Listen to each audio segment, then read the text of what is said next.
Day 3, we head on out to the west side. On our way to breakfast, we drove the beautiful highway through Honolulu, and we learned why it's called the Rainbow State. There was at least 5 rainbows along the highway. Everywhere we went, and just about every day, we saw rainbows, and we'd stop and take a picture of just beautiful, absolutely beautiful. Yeah, in Arizona, we don't see those very often. No, we don't. So stopped at the Island Country Market for some breakfast. Got an ackee bowl.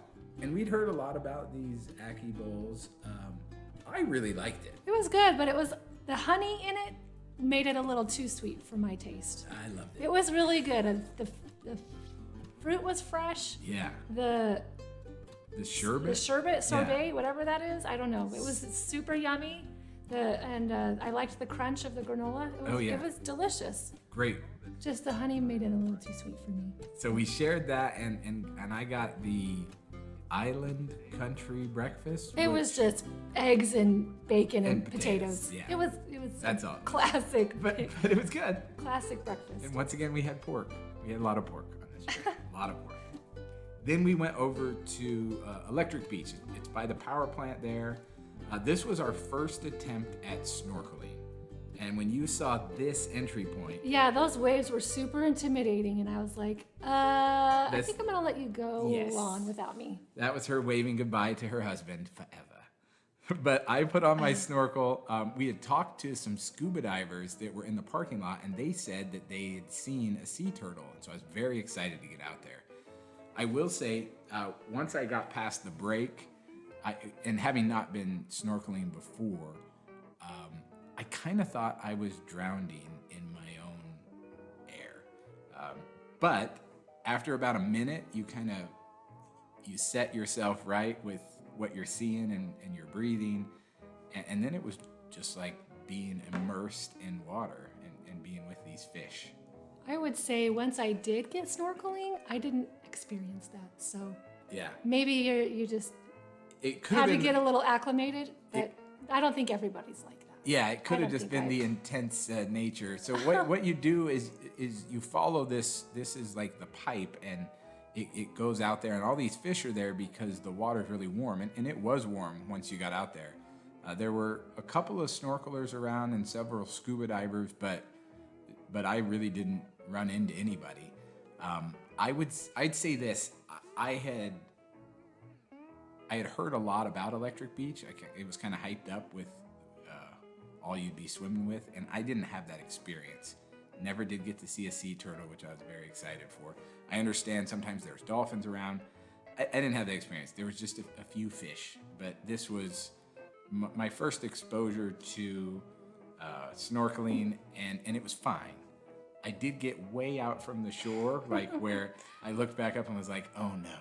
But I made it back. I survived. And we went up the west coast a little bit further to a beach that once again was almost deserted. This big beach, and again you had less than 10 people on the beach, and it was gorgeous. The water was so blue on the west side of the island. Yeah. And with a break that wasn't so severe, Lola got her snorkel. I ventured in. I hadn't been swimming in the ocean or in a long time, and hadn't been snorkeling ever, so I was a little nervous. But this was just a beautiful beach, nice calm waters that we could just go out in, and just kind of have some fun swimming around.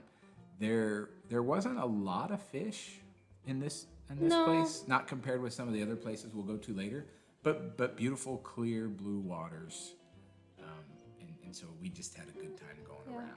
It was a good time to kind of just practice snorkeling and get the feel for it. So that's a really good recommendation. Yeah, if you wanted a place to just kind of get used to snorkeling, if you haven't snorkeled, I'd say go here.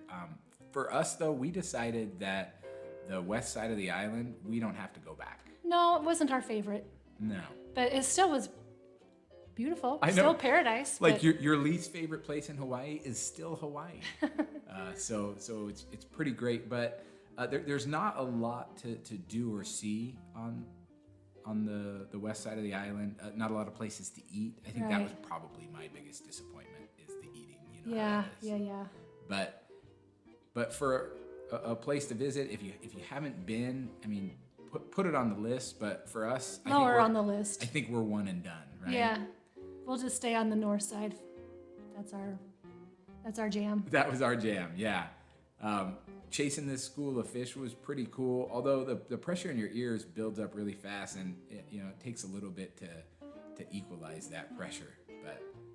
But so fun to be able to snorkel together and to just be down there and in the water. That's Lola looking. It's a little rough triumphant. coming in, all those rocks right there. I think you look triumphant. So after we swam around for quite a bit, again, just nobody here. We just laid out and it soaked up some sun. This was our sunniest day by far on the west side. We went up to kind of the end of the road, and this was quite a bit more crowded. There was probably about 30 or 40 cars. So we really just turned around. We took a picture, turned around, and headed back down to the south part of the island. Yeah. But just gorgeous blue waters, long stretches of beach, and not a lot of people around. But again, no places to eat. So we were pretty hungry. I was hungry. Yeah. So we drove around until we found a place. And this was just in a little mall, nothing special. No, it was just some Korean wings. Yeah. But They were tasty though. yeah, decent wings, good flavor on them. So Kickin' Chicken, if you find yourself, I think it's a franchise, so if you just find yourself in one of the malls, it was pretty good. And like I said, we were hungry. We were hungry. If you know places on the west side, let us know. So from there, we went to the famous and really close to our hotel. We actually dropped the car off at our hotel and walked. We went to the famous Waikiki Beach. Yeah, it was just a couple of blocks from our hotel. Just a couple of minute stroll. And with that fame came the crowds. Yeah. It was super crowded. Yeah, and I'm sure without it if it wasn't COVID, it probably would have had a double number of people there. But for us, that was the most populated beach. By far. And not only that, there was probably 30 or 40 people in the water surfing. With all these people on the beach, there was a lot of surfers. But we wanted to come and see the sunset and just kind of relax. And we were able to find a little spot for ourselves where we weren't too crowded, even though we were surrounded by people, and could just enjoy a beautiful Hawaiian sunset. So, Waikiki Beach with Diamond Head looming in the background. It was definitely majestic, although crowded. But that was even though we stayed in Waikiki, this was our one and only time to Waikiki Beach. I guess we're not surfers. No, We were if we surfers. had surfed, I guess that's the draw. There. That's the place to Yeah. go. It's where surfer was born. But although we're not surfers, we did go get surf and turf for dinner that night. We walked up the road, found this place. There was a few people standing out front. Not anything like the line at the ramen place up the road, but I had fish tacos with a taro root tortilla, and they were really good with some rice and beans. They were just okay, but I thought those fish tacos were outstanding. Yeah, I just got a burrito bowl and it was good. It was pretty standard though. And just so everyone knows, she got the pork burrito bowl I because we had did. pork again.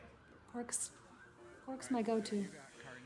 Like we said before, I would say day 3, probably our least favorite day, but still not too bad.